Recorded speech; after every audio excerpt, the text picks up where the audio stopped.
朋友，今年2024年的年底11月，美国要举行大选，这对全世界来说都是一场非常重要的选举。川普他可能卷土重来，而且非常有可能哦。我们看到他再下一城。新罕布夏州的党内初选又被川普给拿下来了，所以未来非常有可能他又要跟拜登对决了。我们看到路透社列出了4大理由，认为川普很可能会赢得这一次的总统大选。为什么呢？因为现在美国的选民很苦闷通膨很严重啊，丝毫没有降温。而另外呢，川普他们认为他敢大声说出白人的恐惧。拜登不敢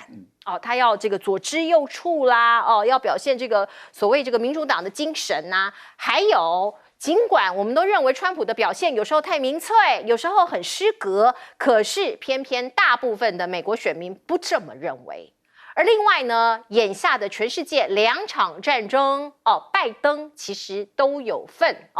那美国人对他有很多的批评所以像川普的不干涉主义啦，美国优先的讯息啊，有很多美国人觉得这样很好啊，我们莫管他人瓦上霜。另外呢，拜登年纪也大了，过去一段时间大家看他有时候走路啊还会跌倒啊，讲的话有时候也不合时宜，为什么一定要出来选呢？美国有一篇独家报道，内幕报道，来自于资深记者史培林的爆料说，川普这个拜登也是不得已的，因为贺锦丽不够隔接班，也对他不耐烦拜登也对他不耐烦包括贺锦丽缺乏团队精神，而且贺锦丽的民调各方面的批评都很大，民调很低那各个媒体还有民众对他的批评很多。所以呢，为了担心贺锦丽出来选，所以拜登必须挡在前面，阻止他出来选这个是这个资深记者的报道内容。另外，我们看到美国那当然看到，比如说国内的一些国政内政也是不是很这个理想。那在对外包括这个国防的一些所谓的买卖，可不可以挽回支持度呢？这是最新的消息，美国它要开始量产 B-21， 这是一款轰炸机那这个根据美国国防部的副部长说，会有大规模数量的生产和设计这个可以向对手发出明确的威慑力量。美国的军武造价很高，这个大家都知道，可是到底实不实用我们就拿 F-35来看好了，它的任务执行率只有 55%， 远低于目标的85%到90%本来是这样设定的，而且它的造价非常高，达到1.79亿美元。而另外我们看到在海上的像是朱瓦特级驱逐舰，它的造价也要44亿美元，是史上美国海军史上最昂贵的驱逐舰。本来他们想要打造32艘，可是成本太高，所以减少到24艘，最后只造出3艘所以你可以看到呢，有这么贵的武器然后呢这么高价的武器到底实不实用都还是一个问题。而另外我们看到最新的消息是，西太平洋第3支美航舰打击群美国的罗斯福号进入第7舰队，到底要做什么呢？现在它的动向不明，也不知道它的目的是什么。上一次美国3航母齐聚西太平洋军演是2017年，而今年是2024年。另外我们看到波音最近有很多的问题，包括您看到它的舱门在 in flight 在飞行的时候居然松脱掉落这个是一个大问题所以现在呢，全球的这个航空公司其实都有一点怕怕的。我们看到阿航，这是阿拉斯加航空，美国的国内航空公司，他说他发现多架737波音的737客机螺栓松动所以呢也非常害怕，并且言辞批评这个是来自于阿拉斯加航空公司执行长的一个控诉。而另外我们看到美国的美国的联合航空公司首席的执行长也讲了，他们认为对于波音公司的一些制造问题呢，怀有很大的疑虑跟失望，所以呢，开始考虑向空巴来购买飞机了。不过最近呢，空中意外或者是飞机制造的瑕疵越来越多，空巴也不是完美无缺我们看到维珍航空也发现有这样的问题，机翼少4根螺栓，而且是来自于乘客啊！这个乘客很厉害，应该是专业的。他在起飞前看到了，所以赶快提醒前舱哦，赶快提醒驾驶，提醒空服员哦。那另外我们看到空巴跟波音的剧烈竞争，其实已经不是今天了几十年来都在剧烈竞争。可是最近我们可以看到，空巴在去年收到的订单量创纪录新高，这个是这样往上飞的哦。那可以想见哦，这一笔大订单来自于2023年马克宏会见习近平的160架空巴，挹注不少哦。这是我们看到的世界新局势。来，先请教赖老师。我判断这个川普获得共和党的提名我觉得应该没有什么悬念了，因为目前看起来他跟第2名的差距实在是拉太大了所以看起来川普应该是取得共和党的候选人，这个没有问题。可是问题就在于美国的总统的胜选不能够看全部性的民调，因为它事实上决定主要是在那几个5、6个摇摆州，其他的州，除非说其他的州又开始产生结构性的变化，开始趋向于一致，也就是说几乎是势均力敌。不然的话，如果按照原来的其他的各州的这种这个红蓝的差距，那它都没有变化的话，那它跟整个民调意义就不大了。所以你最终回过头来看的时候，那就是那5、6个州他们的变化的情况。目前的变化当然是有利于这个川普，不利于拜登。可是我觉得拜登享有行政的资源，政治资源都在他手中。我个人的判断是，拜登也不会束手就缚就是说，我这样子我就投降了。他应该会在最后的这1年内想方设法的改变目前他的颓势也就是在这几个州里面对他来讲不利的情况要改变。那对于拜登来说，俄乌的问题短时间看起来解决不了了。那目前的乌克兰泽连斯基跟他的总司令已经彻底决裂了，他把他开除了。那这个对于乌克兰的战事，坦白说是处于不利的一个状态。以他的问题看起来，那短时间也不能解了。那目前虽然传出说有用交换人质来这个让他1个月或者2个月，但是这个不是解决根本问题的办法。最主要的问题还在于巴勒斯坦的这个2国方案的问题。所以如果朝鲜的问题又闹起来，因为目前看起来朝鲜的动作是就是北韩朝鲜的动作是越来越多了，越来越密度越来越高了。美国的担忧也就发生了，就是您刚刚所说的3个航母战斗群过来，因为它的动向不明。可是你刚刚提到了2017年的时候，他们其实3个航母战斗群同时在第7舰队都存在过，其实在2020年也存在过。2020就有了。2020年6月的时候，OK， 也就是疫情结束的时候那个时候罗斯福号也来了。所以它并不是说突然间第一次发生，是它已经是17年发生，20年发生，24年又发生，嗯，而且呢都是这3个航母战斗群，也就是卡尔文森、雷根以及跟这个罗斯福号，是永远就是这3艘，所以我觉得它已经变成有点例行，3年到4年来一次，这样的一个态势。那当然有一年17年的时候是应付朝鲜的问题，20年是疫情结束后，因为当时的这个罗斯福号航母休整太久了，然后要恢复，所以有一次的一个3个衔接在一次的一个。那这一次里面是不是为了应对于5月台海之间的变化，南海之间菲律宾的问题，跟日本海的朝鲜的问题，这我们不得而知。对，要看它最终的分配是放在哪里美国的这个新式武器的失败率太高了。F-22停产了，是平海战斗舰花了很多钱，您前面有介绍了，也停产了。然后呢，朱姆特号也停产了。是，那也就是说，这个 B-21会不会是一个好飞机？会不会是一个好飞机？我们也怀疑因为它比 B-2战略轰炸机是阳春版的。阳春版的要说比原来的更好，我实在是很难相信。而且还很贵来，请教严老师。我想第一个就是说，如果看美国的这个初选这个 New Hampshire 的初选，那当然这个 DeSantis 已经宣布退选了，所以基本上就是拜登跟这个黑利两个人的竞争那黑利觉得他应该是有点机会啊，特别是就是说 New Hampshire 跟爱荷华州不太一样啊，爱荷华州是党团会议啊，所以要非常执着的共和党的党员在里头啊，然后跟大家来谈。那这个时候，川普看起来在共和党的基本盘确实有很大的优势。那New Hampshire 就是投票而已，而且呢，它是开放性的。开放性就是说，你不是共和党的也可以，民主党的你觉得你要去捣乱也可以去投啊。所以那我们就看最后结果，当然还是川普赢了。对，那海莉也得的还可以，但是呢，真的也不太容易撑得下去。但这至少下面还有一个南卡嘛，是他的。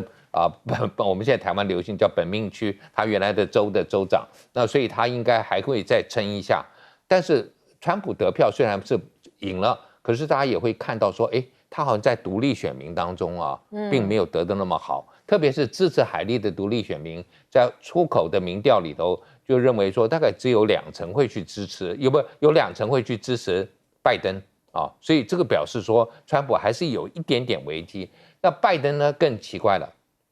你作为一个现任的总统，你面临了党内有2个人跟你挑战，那你一开头还不在这个选票上，要靠大家写他的名字进去，所以他的得票率也过了50%，但是竟然比川普就是在不同的党之间还小一点啊。那到底他会不会受到威胁？我觉得，我那个时候一开头认为说，假使这个 Phillips 啊，这个明尼苏达州的众议员能够得到3成，那马上这个就不一样了，大家会觉得说，拜登有可能有弱点啊，有可能被击败，2成就不知道，而且下一站刚好又是那个拜登最强的这个南卡州啊，所以这个是看起来就是这2个人了。那至于他这个记者讲的说为什么他还要选，是因为他觉得要挡福利，要挡贺锦丽，对不对？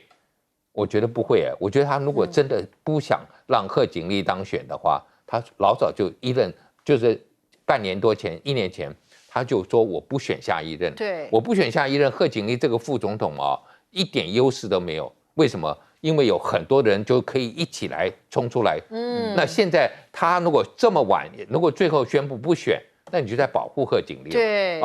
就是因为其他人都无法先布局嘛，那最后就好像就变成是副总统可以上去，所以我不太同意这一点。但是我觉得贺锦丽确实也真的是不容易能够再出现，甚至刚才我跟赖老师在谈，赖老师说要不要下一个根本把他换掉，不让他搭档了。我说大概不会因为美国从2次大战以后再差的副总统你都还要跟他选。譬如说，我们举一个最简单的例子，就是老布希跟那个奎尔，大家都觉得说绝对是轻量级、羽量级，怎么能够跟重量级的政治人物站在一起？太差了。可是竞选连任还是他，是不是因为他输掉我不知道但不会因为副总统输了。但是至少就是我们看过去美国这个2次战后这个6、7、80年，大概没有换过了。是，来彬哥呢？我觉得目前大概要阻止川普跟拜登2度对决，大概只有一种可能，就是司法的问题但那个司法问题会出大事的，美国可能会出现暴动的状态。所以我认为美国的司法单位应该也不会在这之前做决定。那我觉得好笑的就是，照理来说，一个这样如此官司缠身的总统候选人，那为什么他还能够跟他的对手旗鼓相当，甚至超越？那是因为拜登自己还好，可是他儿子实在糟透，所以我觉得这个到底要怎么讲呢？所以就是大概就是命中注定，这二老要再来一次华山论战。华山2老，我们就只能够静观看局势的发展。那但是 B21，我说真的，我完全不同意，它是一个更先进的战机，因为它当初这个计划本身就是为了省钱。你知道 B2 造价24亿美金呢，B21是2010年币值的5.5亿所以它便宜很多，便宜非常多，所以它拿掉了非常多功能。那它唯一添加的功能是什么？就是它可以用无人的方式操作，所以被说是第6代机。可是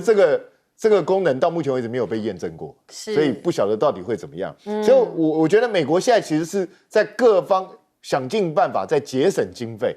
这个朱瓦特为什么后来造这么少？因为完全不实用。对，因为他当初设计还是那种冷战思维，以为要对陆地产生大量的攻击，结果等到他建完之后，根本没有这回事，根本不需要做这件事，所以就只造了3艘。所以美国过去这20年很多建军的方向其实是走错路的。那他们未来可能要花10几20年才能够修正回来，所以现在是美国越来越面临空窗期的时刻，其实也是美国军力最堪忧的时刻。好，我们来看看中东的局势。中东现在在大混战啊，我们看到美国这个空军空袭这个伊拉克境内的伊朗民兵组织，3个设备通通毁了。美国为什么要这么做呢？那当然是以牙还牙，以眼还眼。因为我们看到包括这个很多的这个伊拉克境内有很多的民兵组织嘛，那么他们认为可能是伊朗的附属组织在这边作乱，在这边偷袭包括偷袭美军基地所以他们来给他们一个威吓的一个动作。而另外我们看到在2天前以色列也出动军机，用导弹贯穿4层大楼，他们是把伊朗的一些一些基地在这个包括叙利亚的基地呢，通通给空袭了，里头有很多的伊朗高级军官都被炸死了。所以伊朗的总统莱西就非常生气他说我们会对以色列采取更严厉的报复手段。大家知道伊朗跟以色列是世仇，在中东这个地区本来就是互看不对眼。而现在呢，以色列对这个哈马斯发动战争或者是哈马斯跟以色列之间有很这个激烈的战争都还没有停止的时候，伊朗的角色又是什么呢？红海最近很不平静，英美领衔的24个国家的军武开始狂轰武装团体，他们说要清剿这些武装团体，也摧毁他们的军事设施你可以看到呢，是以胡塞组织也就是青年运动为主的这些组织的一些设施还有军力通通都被摧毁了。那我们也可以看到也门，应该说也门的民众是饱受其苦，这个国家非常苦难那这个也门的民众他们说只会让我们更强大，你们不断的打击我们。那伊朗也说，你美国跟英国为首的战略策略是错误的所以我们看到的大乱斗那到底是谁想要摧毁谁呢？还是说未来会怎么走呢？我们看到英国的首相宣布对也门叛军祭出新制裁，不只是热战，我还要用经济的手段来封锁你，包括他把一些这个青年运动的一些金援给切断，而且呢跟美国密切合作新的制裁措施也会出台，也会出笼。另外我们看到包括巴格达航空公司这个是来自伊朗嘛来自这个伊拉克的廉价航空，美国财政部就说我要制裁你所以他从方方面面各个面向来封锁，包括伊拉克，包括伊朗他们的这个一些天上飞的地上走的啦，还有一些经济上面的支援。另外呢，我们看到也门叛军青年运动为什么要攻击红海的商船？很多商船觉得他很无辜因为他们挺巴勒斯坦后有背后的盘算。看到北京大学的学者马晓东就说，这一次的红海危机显示伊朗几十年来建立的抵抗轴心发挥了作用，已经可以多方面向另辟战线挑战美国、以色列，而伊朗在红海的安全乃至于区域的控制可以看出来越来越高了所以你也可以看到西方国家的矛头是指向伊朗的。而另外呢，以巴到底什么时候会停火？我们看到已经谈判了很久那包括有这个所谓的人道走廊，还有释放人质的一些谈判。可是呢我们看到呢其实他们所谓的停火释放人质也都在叠对叠，双方如何永久结束战争，现在看起来没有交集。停火2个月换所有的人质吗？其实我们看到的事实是什么？打了109天，所谓的乌合之众外界有人这样讲，哈马斯还有70%的战力。所以他们也是打不死的蟑螂对于以色列或是西方人来说，打不死的蟑螂非常的顽强那另外我们也可以看到，包括这个哈马斯的手上还有130多名人质在他们的手上。现在人质的家属很不满意因为他们认为纳塔雅胡政府你没有作为，我亲爱的家人还在对方的手上，已经过了这么久，你到底怎么跟我们交代？来请教赖老师。现在的情况是这样，美国由于他没有经过叙利亚政府以及伊拉克政府的同意，他们就在叙利亚的内部跟伊拉克的北部，他们就建立了军事基地。那怎么赶也赶不走啊！美国人就设在那个地方，那当然就是侵犯这个国家的主权了。那也挖了那个叙利亚的油，叙利亚80%的油被美国人盗走了。美国人盗走了油了以后，就卖到土耳其去。那叙利亚怎么赶不走？那他们就利用这个机会，就去攻打，炮击了，或者是用火箭弹去打这个美国的军事基地。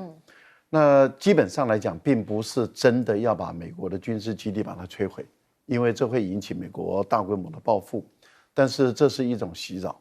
那很多的导弹都是被拦截下来，但是很明显的，它没有针对于营房、营舍进行大规模的攻击，这个就是有限度的一个攻击，目的就是说让你美国不堪其扰，那最后你就离开吧。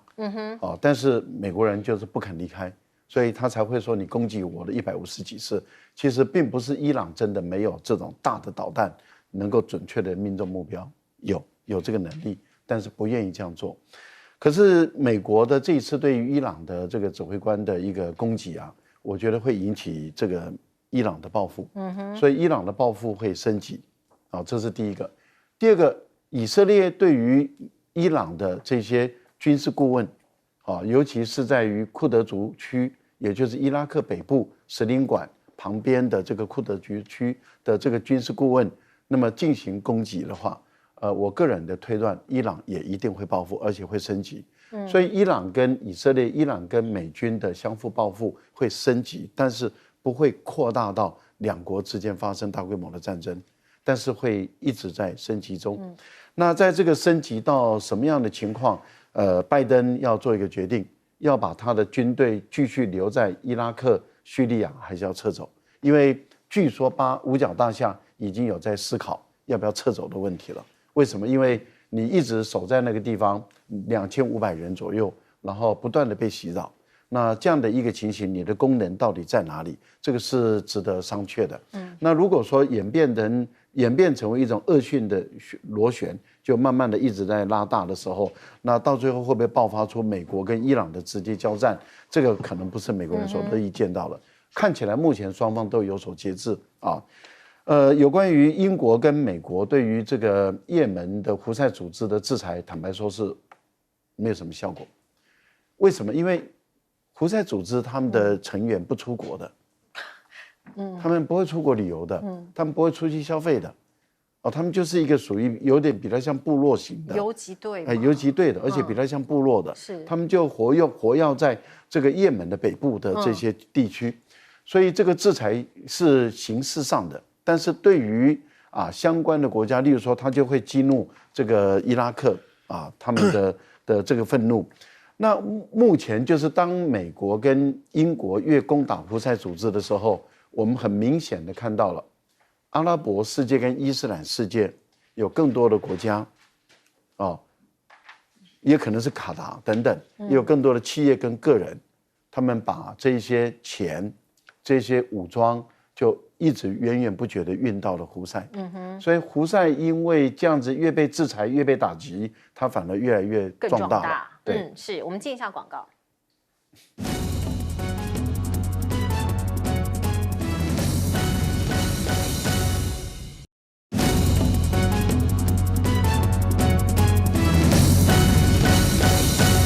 好，现在伊朗的局势，我们表面上看起来乱七八糟，到底是不是乱中有序啊？请一下严老师。我觉得像伊朗是透过他的代理人那无论是在这个黎巴嫩透过真主党，或者在这个也门透过胡塞对美国对以色列进行一些这个骚扰。那同样他在伊拉克、在叙利亚，他也有他的代理人那美国呢也很聪明，从来不直接跟伊朗直接对干，就是我打你在别的地方的代理人那可是我最担心的，因为我做非洲研究，大家都忘了这个胡塞族在这个也门对面就是非洲了对面就是吉布地，吉布地这个非洲国家是一堆外国人在租他的外国国家在租他的军港，包括美国、包括法国、包括大陆、包括日本都有啊，意大利都有。所以他假使今天你真的要对胡塞族做出钳制，其实美国透过他在吉布地的军港就可以做很多了，但是这个就会把一个莫名其妙的一个非洲国家不光要扯进去了啊，所以这是一个很大的麻烦。那今年年初，我们在台湾可能不会注意这个问题，我们丢了2个邦交国，不一个，我不要乱讲，目前是一个，目前是一个，但是我们有一个啊，有关系的，就是索马利兰，我们没有承认它，但索马利兰现在面临一个很大的威胁，就是说它同意让一个内陆国的伊索比亚用它的海港，结果索马利亚出来闹了，说，你是我的领土啊，不能怎么可以伊索比亚怎么没有透过我就直接要用它的界道啊，要出海，所以现在引发了整个这个非洲之角很大的矛盾跟冲突。那大部分的国际组织都挺索马利亚。那这个是一个蛮大的一个问题，就是如果今天这个再弄出来，那我觉得这整个红海啊，真的不安静了。不安静的结果就是我们的所有的运费会越来越高，会涨价。真的会涨价。那所以这个是我觉得美国你到底要不要用在吉布地你现有的这个港口现有的基地来做一些作为，还是都要靠从外面从欧洲飞过来？我觉得这个是你面对胡塞组织挑战很重要的一个，就是一个做法，是不是要做调整？那不做调整，他们这两边我们过去也知道，索马利亚海盗跟胡塞组织这边这个互通有无很多，里应外合，就是说所有的这个船经过这个南也门的时候他们这个索马利亚的海盗都有这个通知到哪条船进来了，资讯全部都有的。他们在那里有很多的人，索马利亚人在也门，所以这个未来这个是一个很麻烦的地方。我们过去听到荷尔姆兹海峡、伊朗那头的觉得很危险，因为石油的关系。现在同样亚丁湾这边进来，红海一模一样的状况，所以这个海上的运输、海上的交通，在未来极可能会发生一些变化。来，我们先进一下广告。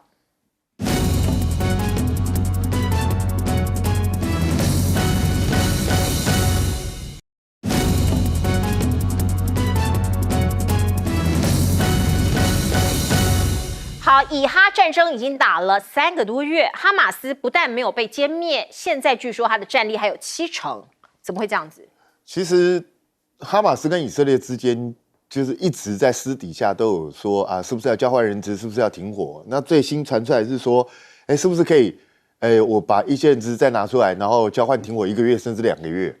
我认为短期的停火，也就是如果停火个几天，也许是可能的。但你说要停火到1个月、2个月，我认为完全不可能，因为你要去想想看，纳坦雅胡为什么坚持一定要去做这件事？为什么一定要去打？尽管受到整个国际的指责，因为那是他现在保护他自己政权唯一的方法。他如果不继续打下去的话，他内部的反弹声音已经越来越大，其实非常严重。你看他们家属都已经冲进国会，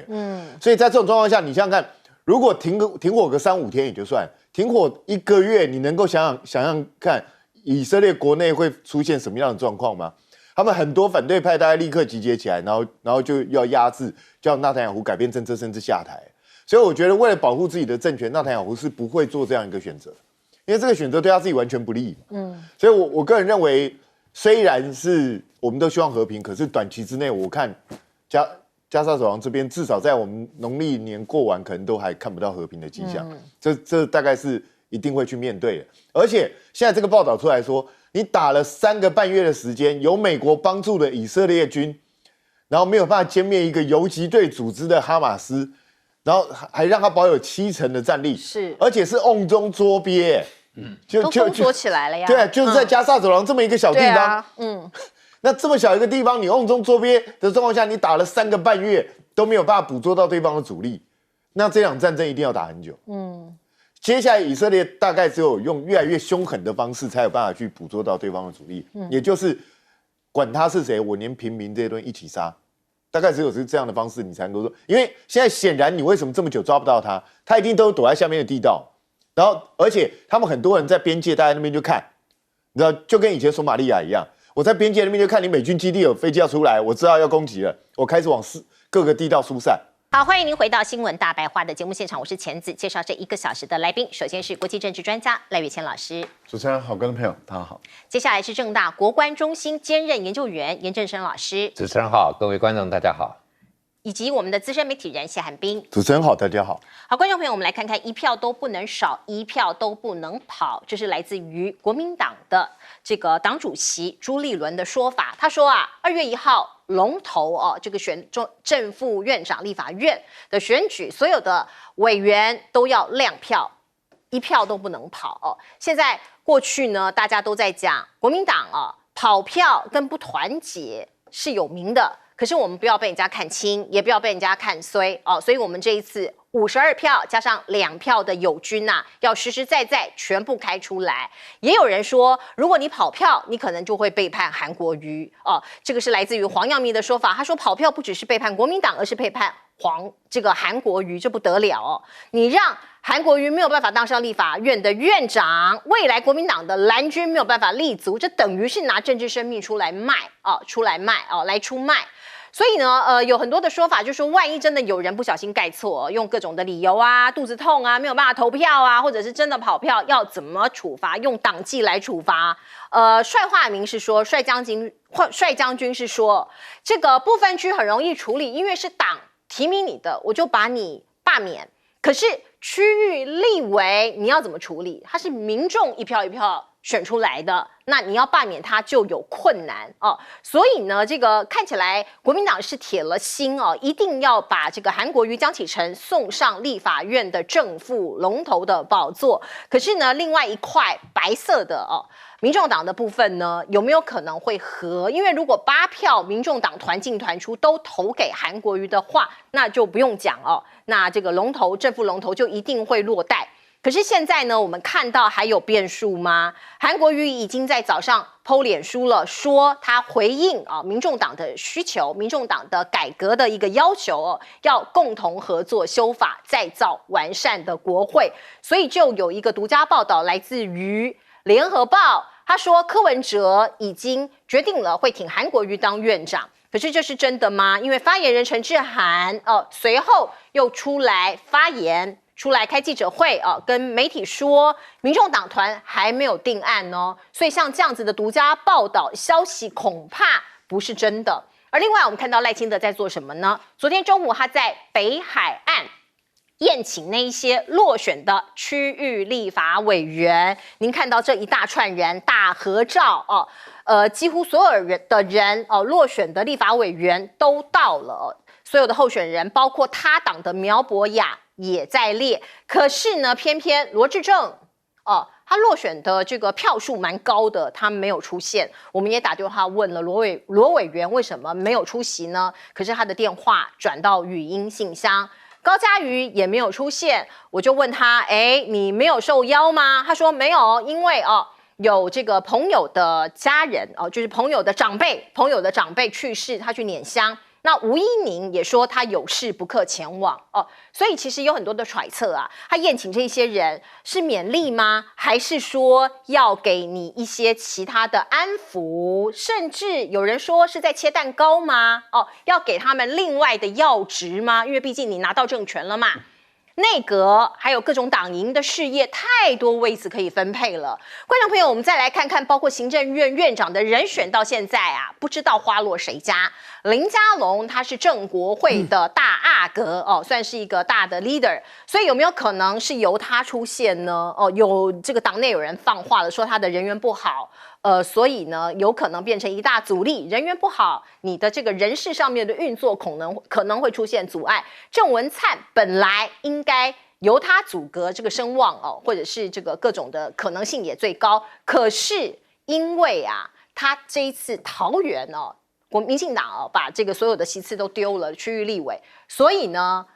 可能这个战功受损，他的威望也受损。以至于非常可能这一次的阁揆不是他。潘孟安辅选有功，可是呢也缺乏中央部会的历练，而且他操盘的民主大联盟也不太算成功有很多人也中箭落马了，所以出任总统府秘书长可能更加合适。郑丽君看起来形象很好，可是文青味很浓所以能不能够接地气，也有人担心。朱敬一可能就是一匹黑马喽，因为他来自于民间，跟民进党也无渊源，国民党又可能会把他视为叛徒哦，所以也只能重演政令不出行政院的剧码，那就是唐飞的2.0版了。如果全部都被否定了，那到底谁可以出任呢？派系人士说，上述热门人选郑丽君是最佳人选。但是曾经担任民进党主席的大师兄卓荣泰，还有现任的陈建仁行政院院长都还是比较合适，比较有可能出现那另外呢，因为考虑到民进党的派系共治的传统，非常有可能，如果游锡堃这一次立院龙头还是他的话，那他的可能性当阁揆的可能性降低。可是如果游锡堃不接任，或者是他没有被选上立院龙头的话，是不是代表所谓的这个他担任行政院院长的这个可能性又提高了呢？不过也有人说游昌沛也不错啊，2个人都是国会的在立法院正副院长的席次拿到了，也是一个很好的选择。所以现在很多人事上面猜测都纷纷出笼了。来请教彬哥怎么看？我觉得，当然国民党一定是全力就要推韩江配了。那如果有人在这时候跑票，尤其这次朱立伦已经下力量票，那你就很容易被抓到。那被抓到之后，我觉得这个不是单纯罢免，一开始就应该先开除党籍了，因为这个在国民党最需要团结的时候，你不团结，那这个人留在国会也没什么意义。讲实在话，就是这样。所以看他到是不分区还是分区啊？那当然希望是没有人会去做跑票这个动作。只是我必须讲，国民党这一次就赶快提个法案，以后规定就是直接记名投票吧，不要不记名嘛。民意代表为什么要不记名投票？这很好笑啊！选民选你出来就是要你为民喉舌，代表他们的意志，结果你自己到底真的在执行哪些嘛？你赞同哪些事情都要躲躲藏藏，那选民怎么知道你有没有在帮他们执行他们的意愿呢？所以没有道理要求让立法委员选正副院长的时候不记名投票。我觉得这个办法一定要赶快改掉，这个国民党一定要赶快去推。那至于说陈志涵讲说这个东西是国民党故意这样在那边撩，我就蛮好奇他怎么那么确定是国民党，这很奇怪啊。因为是联合报嘛，所以就是国民党嘛。那为什么不可能是民众党自己丢出来的，或者是说民进党人故意在反串？这都有可能啊。我不知道陈志涵是不是有什么独家消息啊？怎么会知道这是国民党要这样做？因为现在看起来最不会这样做的应该就是国民党，因为没有必要这样做。国民党他们内部现在就是在整合团结，然后现在就是期待民众党，你就算不投我，至少你不要去投游锡堃就好了。那他这个时候来做这种。我老实说，这时候放这种消息的人，很明显就是不希望韩国瑜当选不然的话，他干嘛放这个消息？没意义嘛，完全没必要嘛。然后故意去激怒别人吗？所以我真的觉得陈志涵可能是不是要把这个逻辑理顺一点呢？这看起来最不可能是国民党弄的，当然我也不排除是反串。那国民党内是不是真的有人故意这样干，我就不知道。那赖清德真的是个很趣味的人，人家就在骂你的赖皮寮。你还不啰嗦，把所有落选人全部请到赖皮寮去，我觉得这个是很天才的一个举动，生怕人家忘记这件事情。然后你说这几个人没去，罗致政，你确定他有接到邀请吗？不知道，我们打他电话转语音信箱。你是赖清德，你会想邀请罗致政吗？所以我想不一定嘛。那高嘉瑜说长辈的这个丧事要去两乡需要一个上午。应该不用吧？可能比较远吧。是有多远？他是在南部啊，还是在哪里？不然的话，说真的，我觉得这看起来比较像是技术性规避，因为恐怕现场有很多人其实也不是很想看到他，我觉得啦。那至于吴音玲是小英女孩基本上她本来就不是赖清德的人。赖清德为什么要找这些落选人？基本上就是要从这些人里头物色未来的赖系人马。很明显嘛，可是高嘉瑜也算赖系人马不是吗？高嘉瑜就不用特别讲了你懂我的意思吗？那与其多一个高嘉瑜让整个现场气氛变得尴尬，不如就叫他不要来对不对？他一来空气就凝结，对他一来很多人搞不好饭都吃不下了，对不对？难讲，对不对？因为万一他要唱歌，那更多人吃不下，对不对？所以干脆不要来。对，这一招也不错。所以我觉得赖清德这一招做的不漂亮在哪里？你家很近吗？你家在万里你没事把一堆人弄到万里去干嘛？你不能在台北市，你都不考虑一下大家的车程啊这些东西，还是因为吴怡宁就不去了，太远了，还是因为你觉得反正他落选，这些人没事干，也有可能是这样吗？所以我真的觉得赖清德不要再搞这招，这样其实是很250。赖坤成不就弄你一下现场直播赖皮啊？所以我真的觉得不要再去献你这个宝了。大家都还记得，你不是要捐出去了吗？现在怎么还在这里？你还在那边请客，这不是很怪吗？那至于说谁是行政院长，我个人认为民党现在内部明争暗斗啊，因为行政院长没有那么急，520以后的事情，所以这个大概都要等过完年之后3、4月，大概才陆陆续续搞定。那我个人是认为卓荣泰是比较合适的一个人选，各方都不得罪，然后最安全。那也请大家注意，当然我讲不一定对，我认为这个第一任阁揆一定是免洗的，很快就会被刷掉，因为他就是来试水温的一个东西，所以谁当大概都当不了多久。来请教严老师。我一看到这是要亮票，要看到这么多担心会跑票，我就想到说，难道我们是在选议长吗？这应该是地方的议长有些可能议员被买票了或怎么样，所以会有跑票啊，常常或者受到了黑道威胁等等。立法院按照道理来讲不应该会有跑票啊，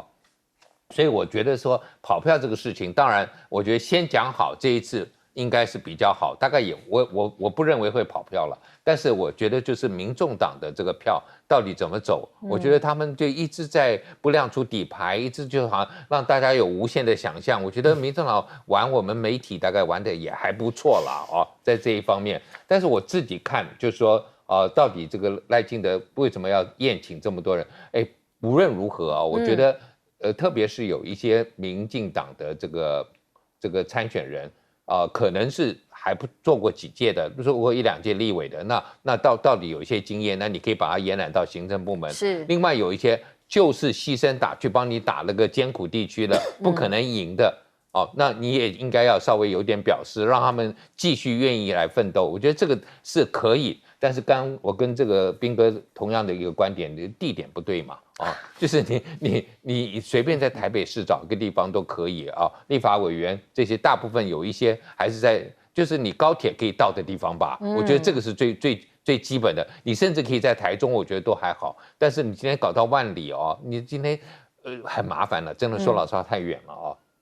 那另外这个行政院长人选，我还是坚持，我认为可能就虽然说彬哥讲的我也同意，可能是过渡，但是。可能陈建仁过渡更容易一点其他的这个派系要平衡不太容易。朱敬一很多人说，他好像会不会因此被国民党认为是叛徒？不会啦，不会啊，他根本蛮绿的嘛，怎么会被国民党认为是叛徒呢？我觉得这个是，但是朱敬一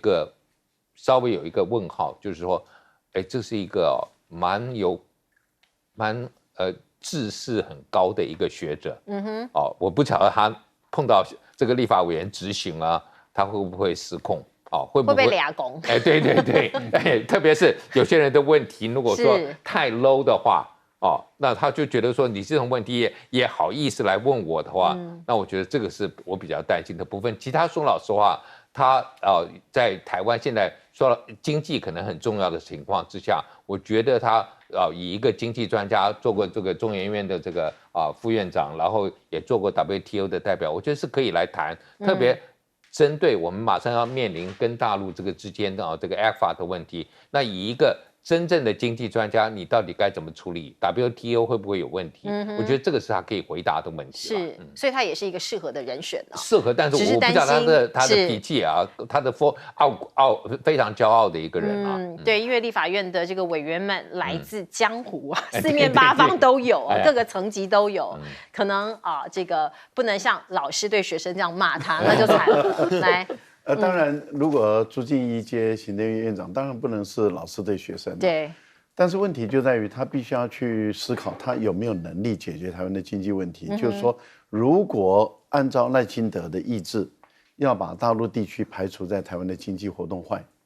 因为蔡英文的南向政策或是新南向，李登辉的南向失败，蔡英文的新南向也失败。那你现在赖清德，你要排除大陆地区的这些经济贸易活动，然后你朱敬一，你有这个本事，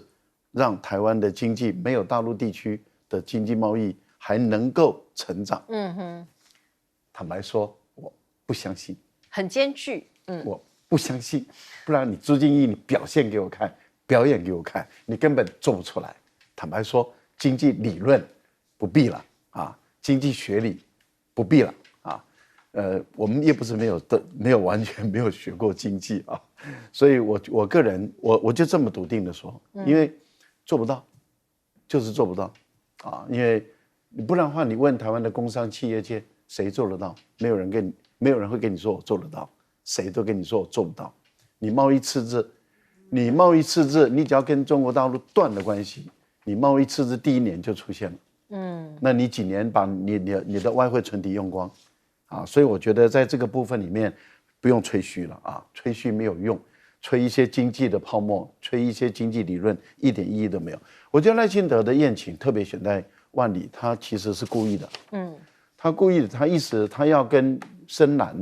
绿的，跟台独的，跟说我没有忘本，我是万里出来的，所以我第一次的宴请我就回到万里去，我觉得，然后第二个他表现他的个性，就是我就是这么拗，你怎么样？我赢了，我就是，所以他就是另外一个陈水扁第二啊，不然怎么样呢？他的态度就是，不然你怎么样？我就是这个样子的个性的人。另外一个部分，他在收编这一些残江败卒啊，因为这些人是多少都有政治资源的，虽然他落选了，可是他们手上都有自己的一些人马，有自己的一些资源在里面。我觉得赖清德是把他收编变成他的力量，而且赖清德手上有的就是庞大的政治资源嘛，他庞大的政治资源，他完全可以把这些人纳入他的麾下里面，所以这些人很多人需要一官半职啊，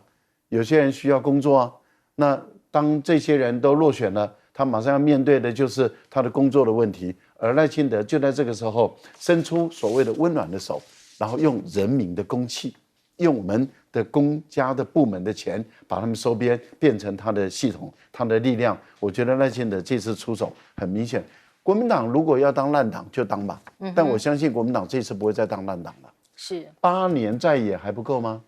很明显的，你还要再在野4年，12年的在野还不够吗？所以我觉得，如果国民党真的有人跑票，这种烂党就够了，老百姓也就不要再寄予任何希望。我相信这52，因为另外2个党不是国民党嘛，是友军，对，那友军你不能给人家要求，没错，人家亮不亮票嘛。但是你的52票1票都不能跑，党籍立委，对，跑掉任何1票，那当然没有什么好客气的。我觉得这一点。另外，民众党，我觉得不能够再去给人家吃人家豆腐，放人家话。民众党自己要走什么路，他自己决定，不是别人去帮他做决定。但是我相信民众党自己早就定好，自己要干嘛。对，我的判断呢，他们应该不会淌这个浑水。就他们走自己的路，他们走自己的路。那即使是这样，这个国民党应该也要胜选才对，也应该因为你的会赢嘛人数是对的，对嘛是多的。你还有2个友军呢，没错，